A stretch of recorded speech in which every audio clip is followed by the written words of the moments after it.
For most people, funeral service looks simple from the outside: a viewing, a chapel, flowers, a casket, or an urn. But behind that moment is one of the hardest decisions a family will ever make. Because when someone dies, grief doesn't arrive alone. It arrives with paperwork, costs, deadlines, disagreements, and one impossible question: what is the right way to say goodbye? That's the part most people never see. Funeral service is not just about logistics.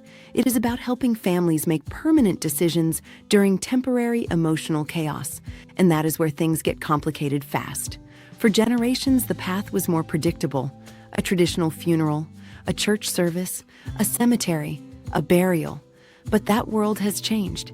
Today, more families choose cremation than burial. Some want simplicity.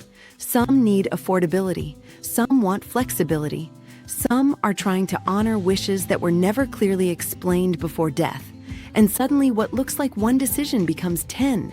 Cremation or burial, public service or private goodbye, immediate family only or full visitation, traditional ceremony or celebration of life, keep the urn, bury it, scatter it, or divide it among relatives. And each option carries emotional weight, because these are not just transactions. They are decisions families will live with forever. This is where the funeral profession is often misunderstood. People assume funeral directors are only there to sell products or arrange services.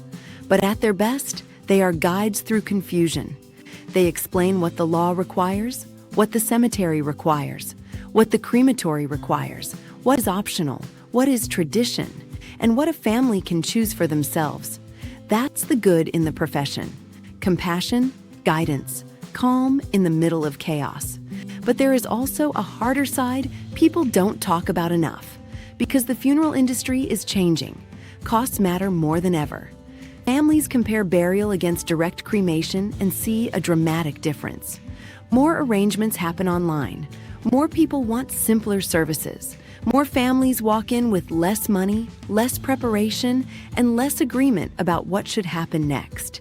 And in that environment, the pressure rises. Some families are emotionally exhausted before the arrangement conference even begins. Some siblings disagree. Some adult children are trying to guess what mom or dad would have wanted. Some people feel guilty choosing the affordable option. Others feel pressured into spending more because they're afraid a simpler choice will look like they didn't care enough. That emotional tension is part of what makes funeral decisions so difficult. Grief changes the way people think. It slows them down. It makes simple questions feel enormous. And it can turn money into a moral issue, even when it shouldn't be.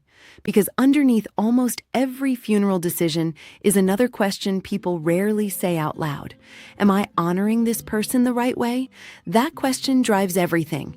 It explains why some families choose burial even when it costs more, why others choose cremation but still want a full memorial, why some want flowers, music, and a packed chapel, and why others want silence, simplicity, and privacy. There is no single right answer.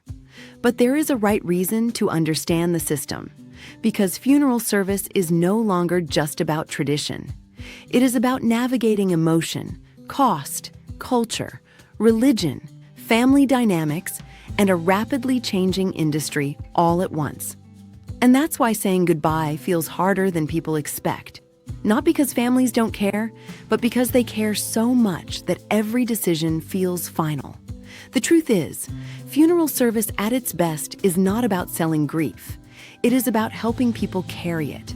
And in an age of cremation, online planning, rising costs, and fewer shared traditions, that work may matter more than ever.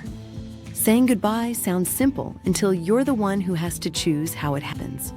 What do you think families need most in that moment? More options, more transparency, or more guidance?